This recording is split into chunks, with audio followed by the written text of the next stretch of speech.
Assalamualaikum warahmatullahi wabarakatuh. Alhamdulillahirabbil alamin wa bihi nasta'inu ala umuri waddin. Asyhadu an la ilaha illallah wahdahu la syarika lah wa asyhadu anna Muhammadan abduhu wa rasuluhu la nabiyya ba'dah. Allahumma shalli wa sallim ala nabiyyina Muhammadin wa alihi wa ashabihi ajma'in. Allahumma subhanaka la ilma lana illa ma 'allamtana wa 'allimna ma yanfa'una wa zidna ilman. Allahumma rabbana atina fid dunya hasanah wa fil akhirati hasanah wa qina adzabannar. Allahumma subhanaka la ilma lana illa ma 'allamtana wa 'allimna ma yanfa'una wa zidna ilman. Walhiqna bis shalihin. Bapak sekalian, bukan Allah Subhanahu wa taala, alhamdulillah kita bertemu kembali, kesehatan dan kesempatan supaya kita melanjutkan tugas pengabdian kita beribadah kepada Allah Subhanahu wa taala, dan mudah-mudahan ini semua menjadi wasilah keberkahan kita dan tabungan kebaikan kita nanti di akhirat. Amin ya rabbal alamin. Hari ini tema kita adalah tafsir Al-Qur'an dan kita di penghujung juz pertama, juz 1 ya. Setelah juz ini beres, mungkin kita kembali ke belakang 29 kalau masih ada umur ya. Temanya adalah ini ayat 135. Rasulullah SAW diajak atau disuruh oleh orang-orang Yahudi dan Nasrani untuk masuk agama mereka. A'udzubillahi minasyaitonirrajim. Wa qalu kunu hudan aw nasara tahtadu.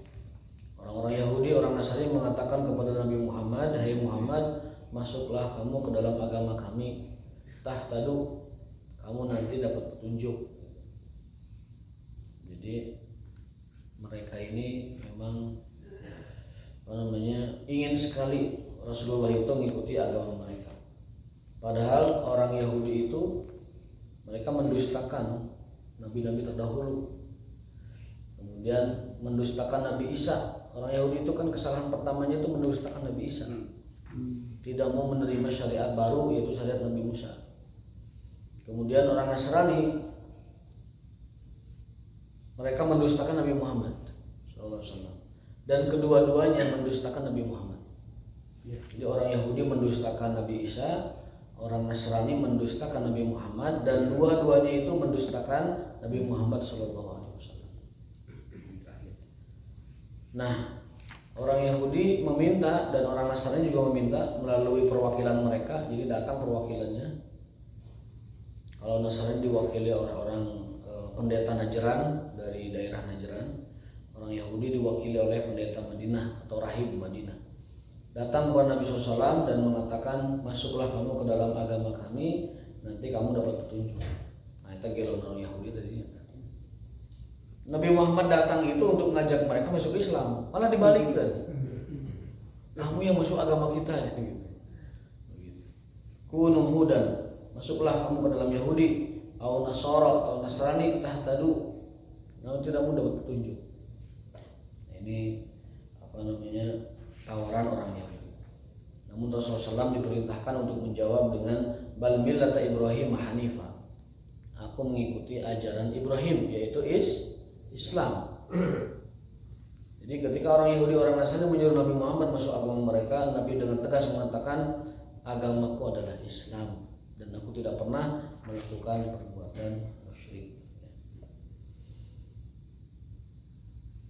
Millata Ibrahim penjelasannya adalah dinu Ibrahim wa huwa al-Islam. Jadi agama dari Nabi sebelum-sebelumnya, Nabi Adam sampai Nabi Muhammad, agama mereka sama, yaitu Islam.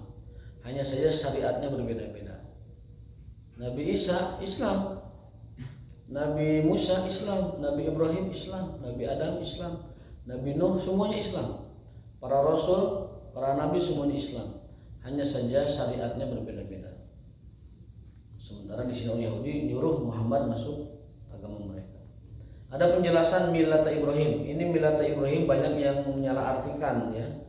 Sampai bikin aliran baru namanya millata Ibrahim. Agama apa kamu? Agama Islam. Apa mazhabnya? Millata Ibrahim. Sumatera ada. Di mana? Di Sumatera. Sumatera ya. Bila saya juga kurang mendalami apa inti ajarannya, kurang mendalami bagaimana tata cara pelaksanaan ibadahnya. Tetapi sejauh yang saya kenal, Milat Ibrahim ini adalah aliran yang tidak sesuai dengan panduan dari Al-Quran dan hadis. Allah alam, saya belum mendalaminya, tetapi dari kesan yang pernah didengar itu seperti itu. Agama Milat Ibrahim. Nah, berikutnya adalah beberapa faidah ilmu ataupun kesimpulan ayat yang tadi kita baca. Yang pertama, karena ayatnya sudah pernah kita bahas sebelum sedikit ya, dan belum menjelaskan tentang poin-poinnya. Yang pertama, la hidayata illa fil Islam. Tidak ada hidayah kecuali di dalam agama Islam. Ini harus diyakini dengan pasti, dengan benar, dan tidak ragu. Karena masih ada orang Islam ragu. Ragu kenapa? Ragu katanya agama lain juga benar. Nah, ini masalahnya. Kalau kita masih ada keyakinan bahwa agama lain juga benar, nah itu Islam kita dipertanyakan, syahadat kita dipertanyakan. Kalau masih menganggap agama lain juga benar atau agama lain juga masuk surga. Kalau kita masih meyakini agama lain, pemeluk agama lain masuk surga, tanda tanya syahadat kita. Kalau kita masih meyakini atau mengatakan bahwa agama selain Islam bisa masuk surga, tanda tanya syahadat kita. Karena di antara pembatal keislaman adalah tidak mengkafirkan orang yang kafir dan tidak memuslimkan orang yang muslim. Itu bagian dari pembatal syahadat kita. Jadi kalau kita masih ragu, lah nanti juga yang Kristen mah kalau baik masuk surga, nah itu pertanyaan syahadatnya itu. Atau Yahudi, lah nanti juga kalau baik mau masuk surga, enggak ada. Kalau masih percaya seperti itu, pertanyakan syahadat Anda.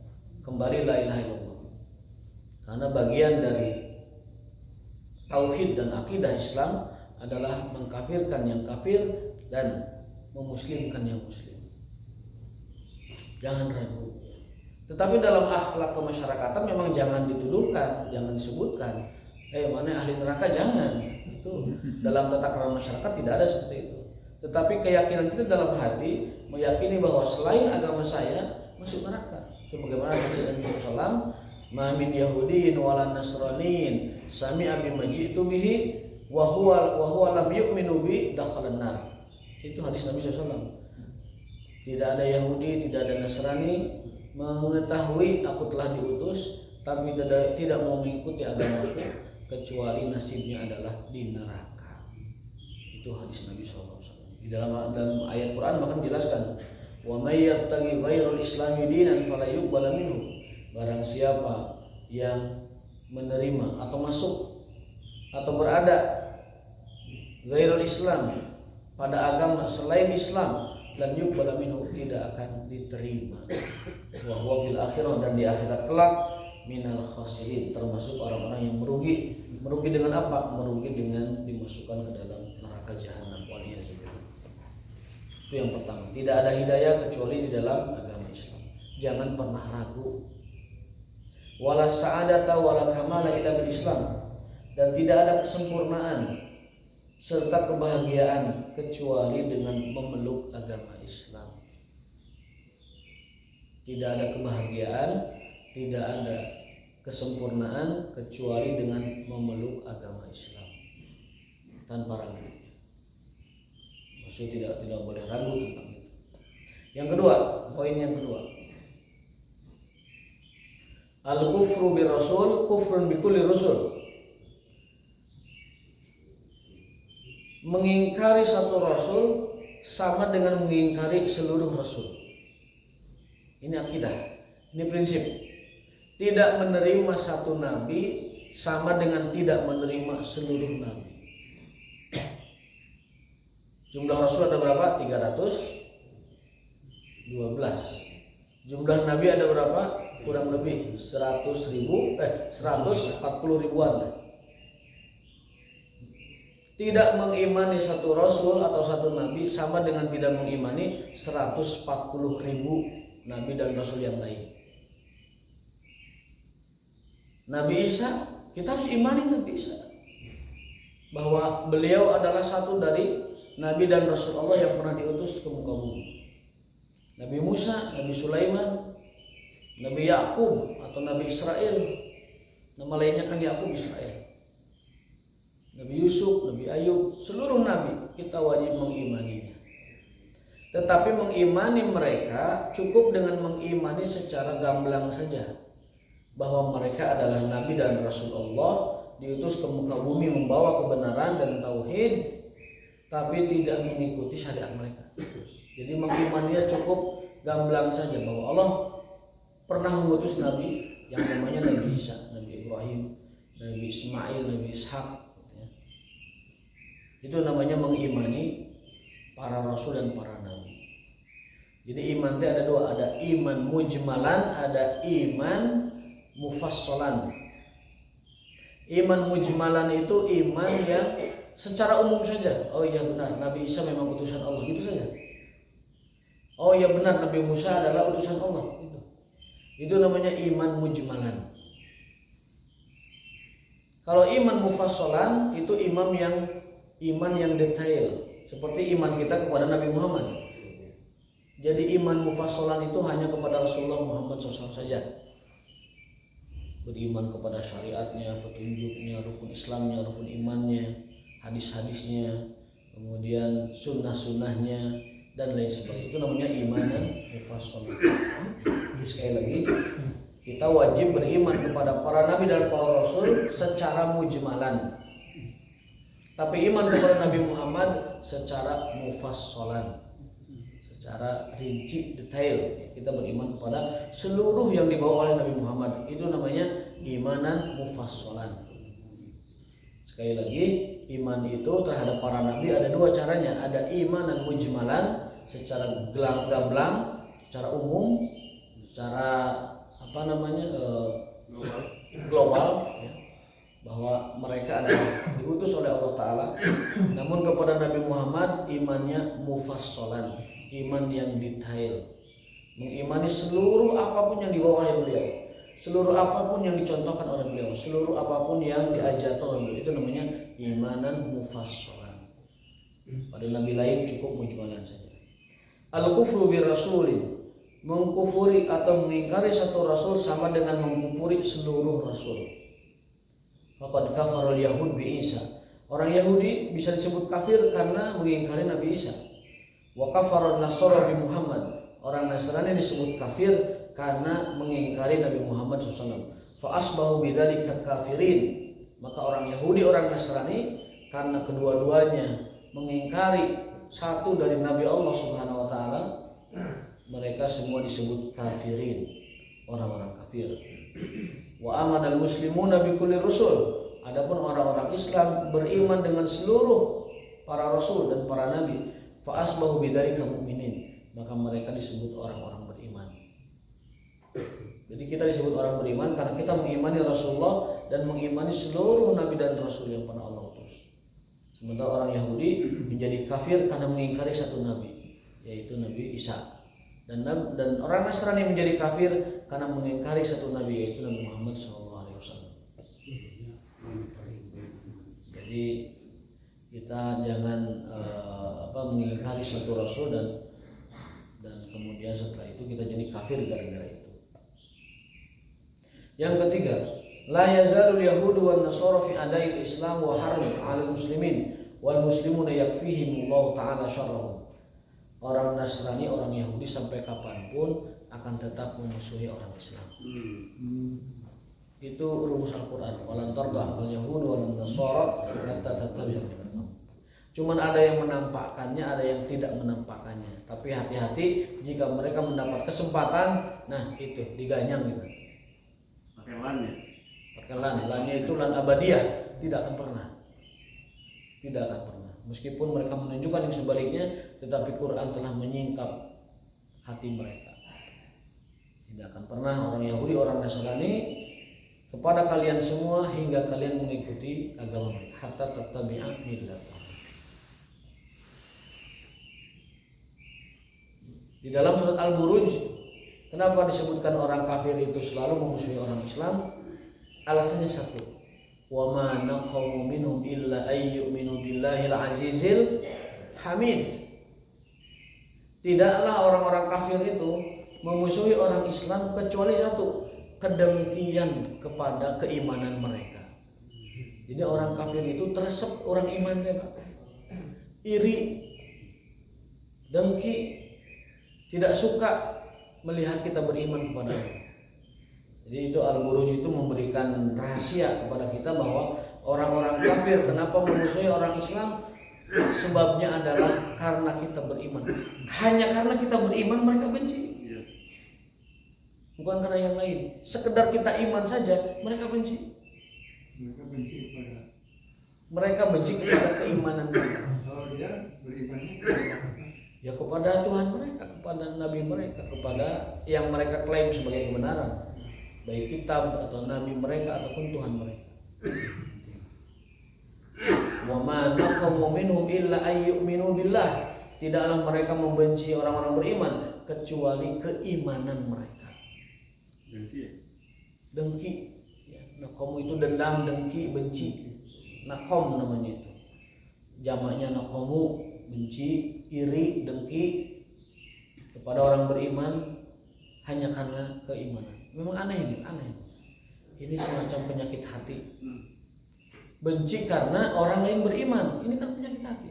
Tapi itulah memang kedengkian yang sudah abadi tertanam dalam hati mereka. Benci, ya. Bukan hanya orang kafir, orang munafik juga kan? Kalau di ayat ini seorang kafir, orang munafik pasti, karena munafik itu lebih parah dari kafir. Oh iya. Munafik itu lebih parah dari kafir. Sampai Al-Quran menyebutkan mudabdabina baina dzalik. Orang munafik itu mudabdab itu kayak itu tadi.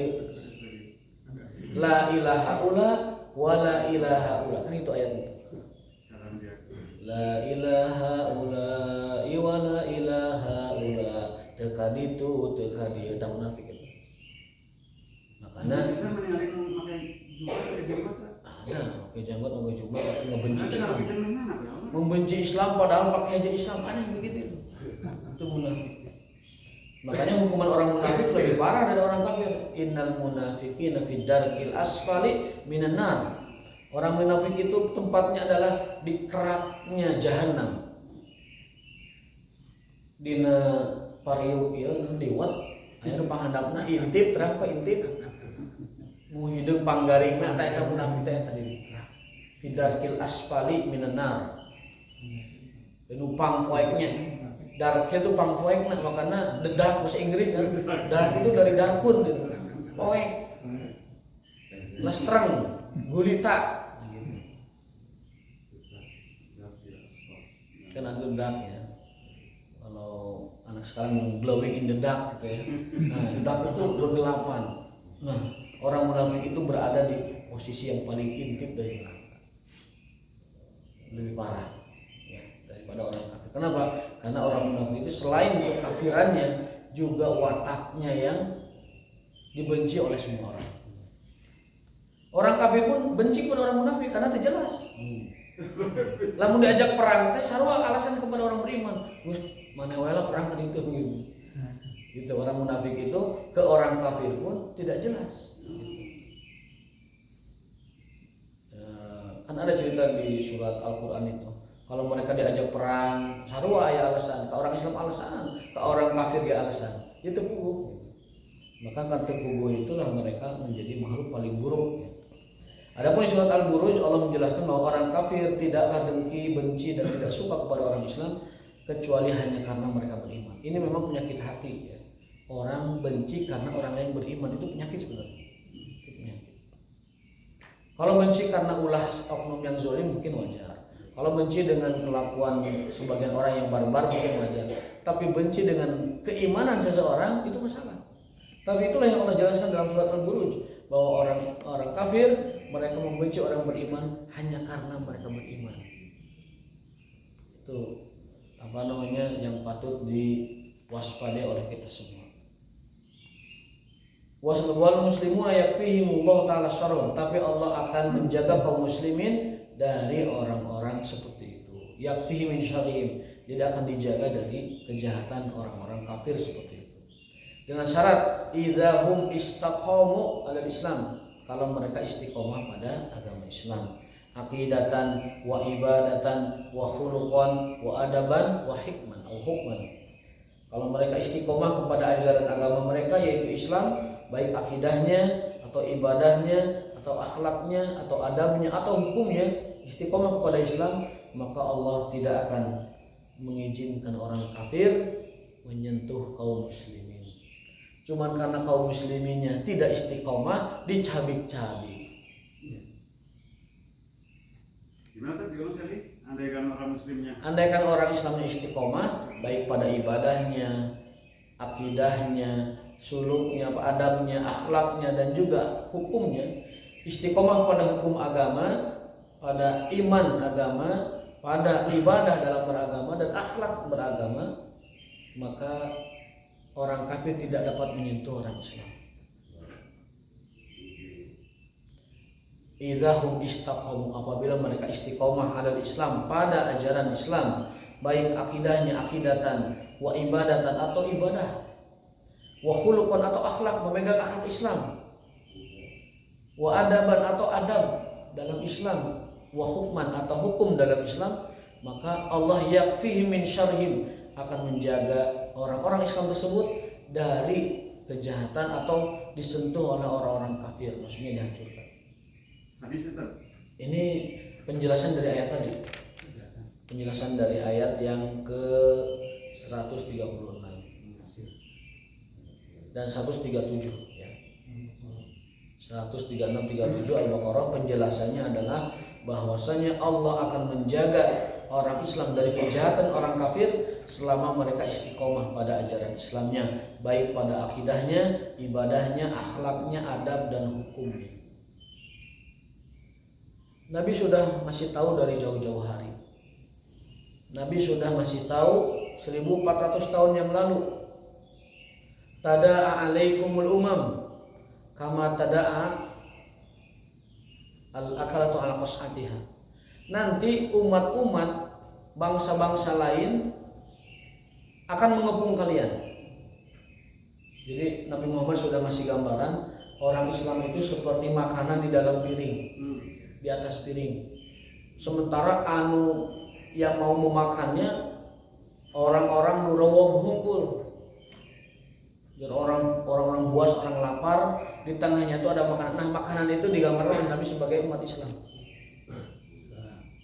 Kelak nanti umatku itu akan seperti makanan di atas nampan yang diperebutkan oleh serigala-serigala buas, oleh orang-orang lapar. Sampai sahabat bertanya, ya Rasulullah, apakah kita sedikit kala itu? La bal antum kasir. Kata Rasul, banyak, ngabring mana kabeh, banyak sekali.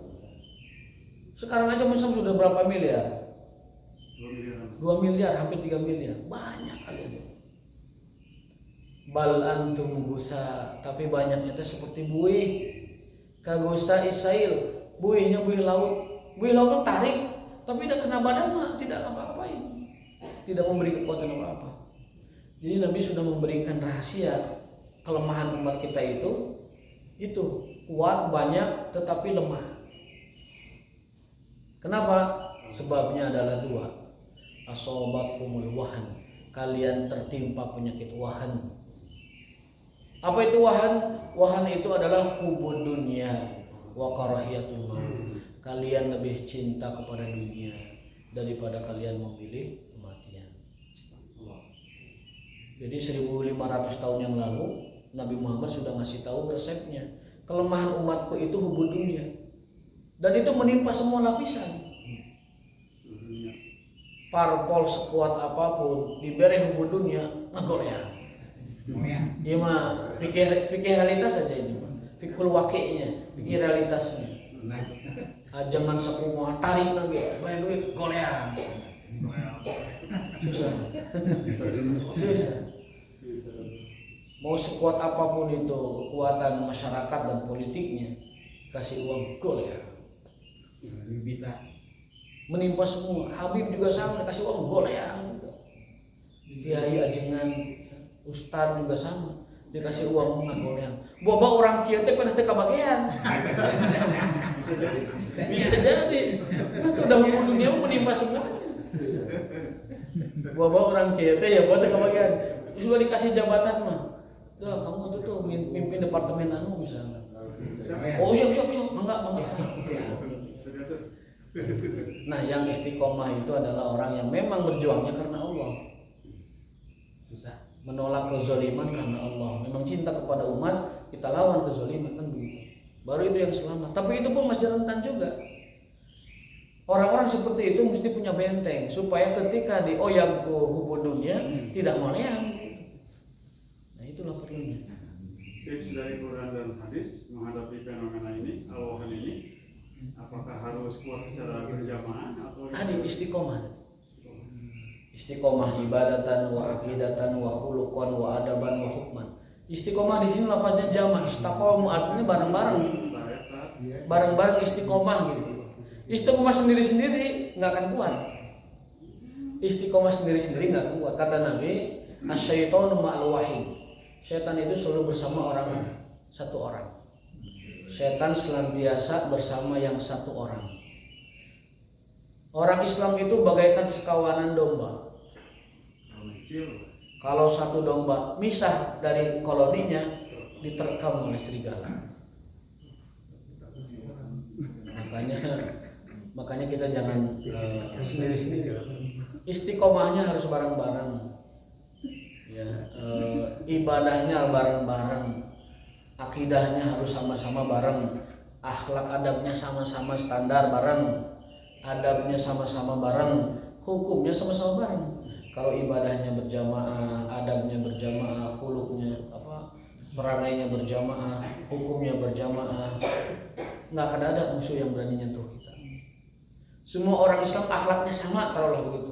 Standar yang disolihin, waduh, nggak akan ada yang nyentuh umat Islam. Bahkan Imam Nawawi mengatakan kalau orang Islam akhlaknya seperti Riyadhus Shalihin, la sofatahum malaikah, mereka akan disalami oleh malaikat. Jadi kalau kita akhlaknya sesuai dengan standar kitab Riyadhus Shalihin, ada kitab namanya Riyadhus Shalihin tentang akhlaknya, tentang adab. Kata Imam Nawawi, kalau orang Islam akhlaknya seperti Riyadhus Shalihin, la sofatahum malaikah, niscaya malaikat akan turun ke bumi di salaman eta jelema. Itu artinya apa? Artinya bisa dua.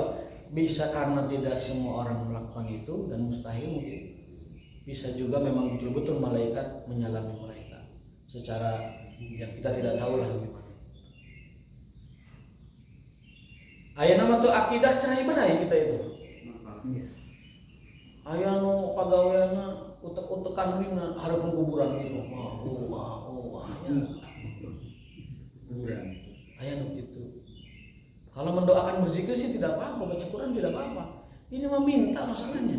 Minta kepada Sohibul Qamar. Nah, itu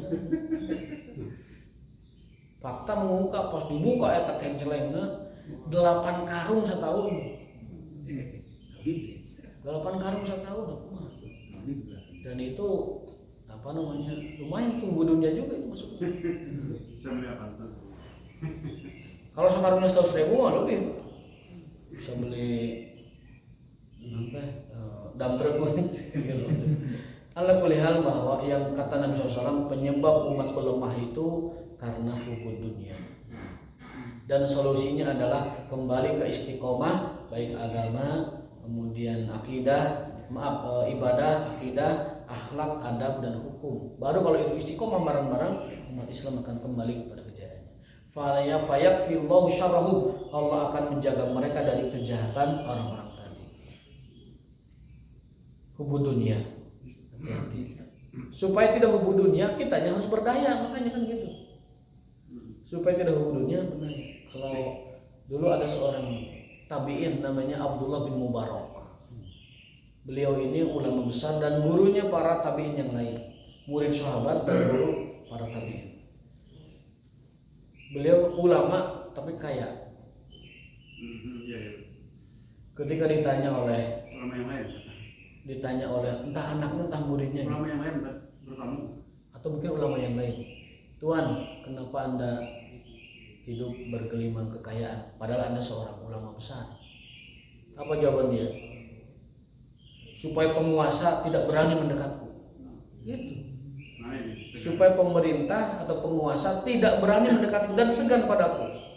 Dan memang pemerintah segan akan benar.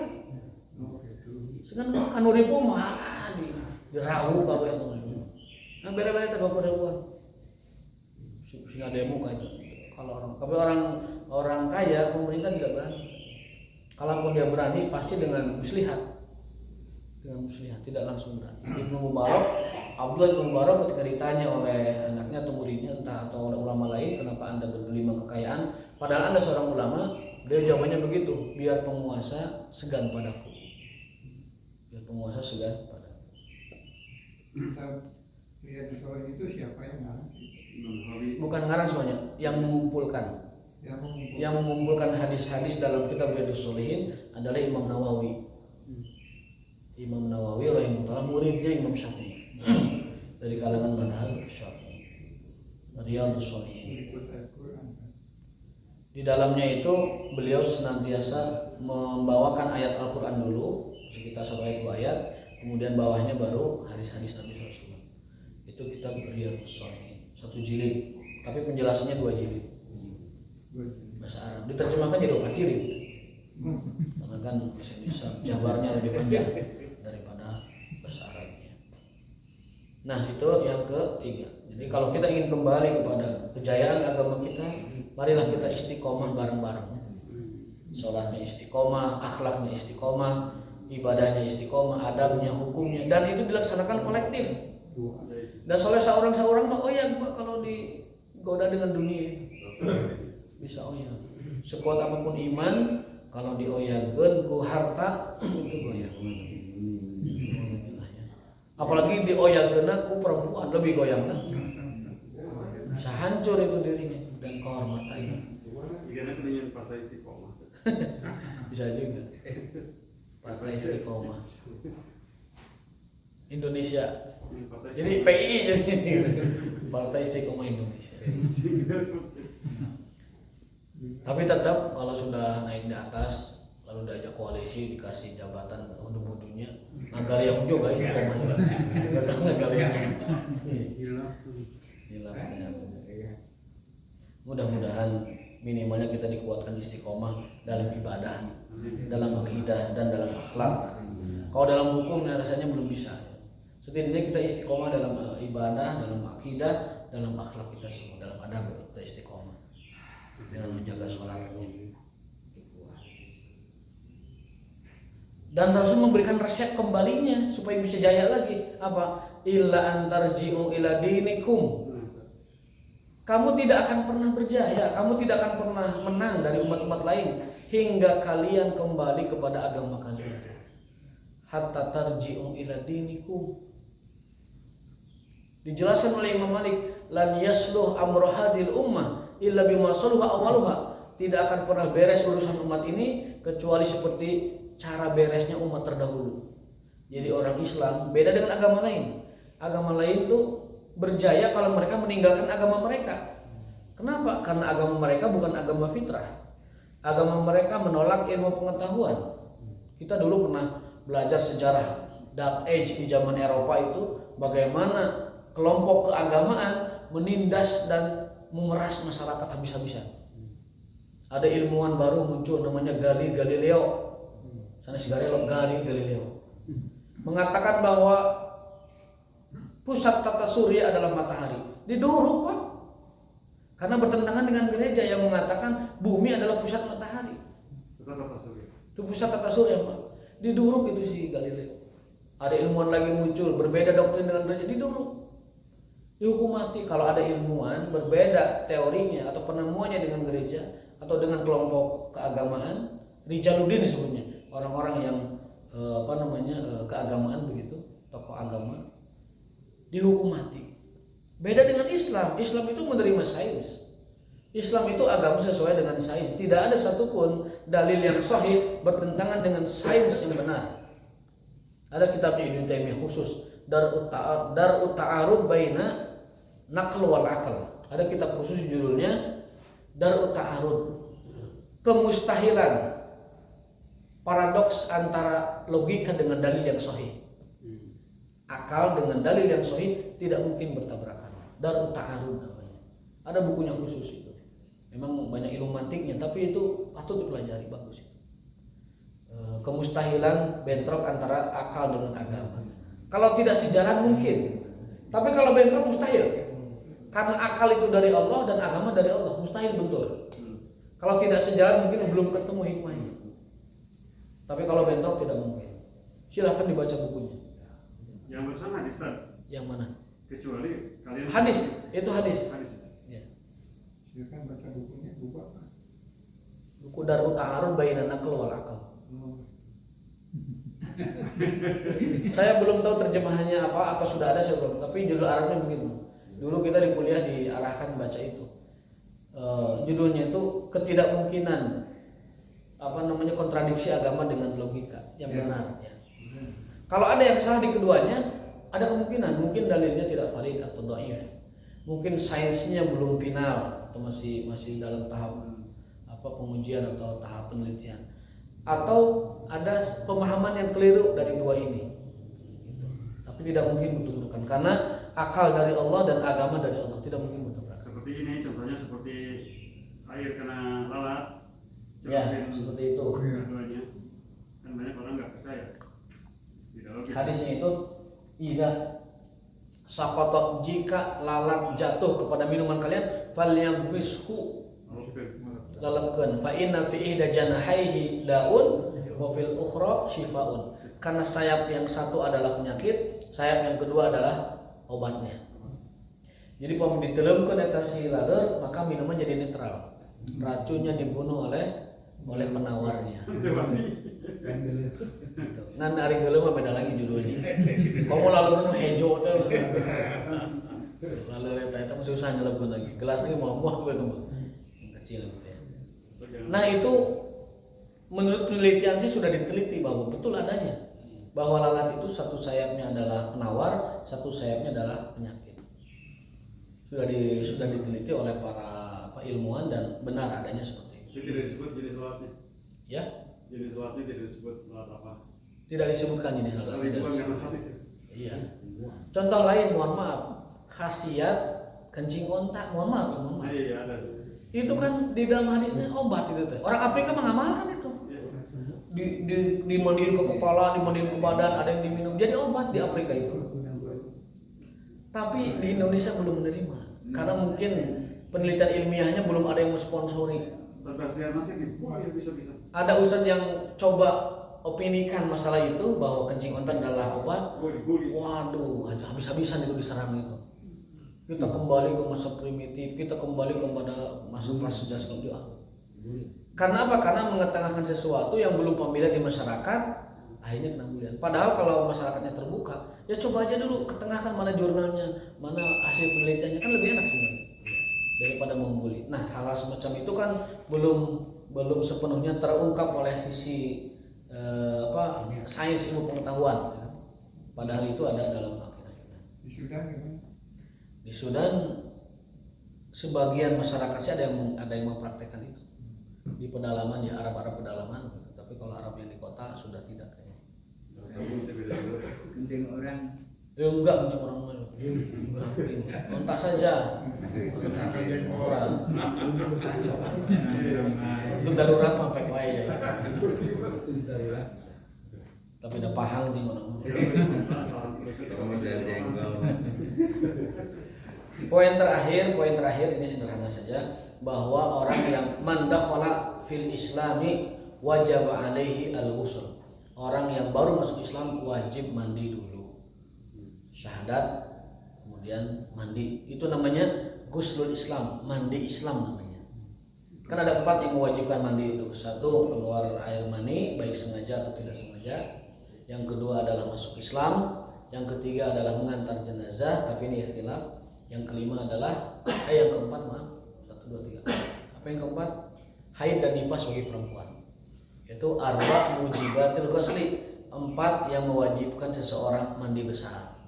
Apa yang pertama? Islamu kafir, masuk Islamnya orang kafir, mu'alaf itu. Yang kedua, junub. Yang ketiga, nifas dan haid. Yang keempat, memandikan jenazah atau mengantar jenazah. Tapi itu ikhtilaf ya. Yang keempat itu ikhtilaf. Bisa dijelaskan secara fikih. Tapi lebih hati-hatinya mendingan ngambil yang mandi, karena Nabi bersabda barang siapa yang menyolatkan mayit itu cukup wudu, yang antar mayit wudu. Maman yagsil, adapun yang mencuci memandikan mayit, faliyagsil, maka mandilah. Setelah memandikan. Setelah mandikan. Setelah Bisa mandikan. Kalau setelah mandikan mati kotor dulu.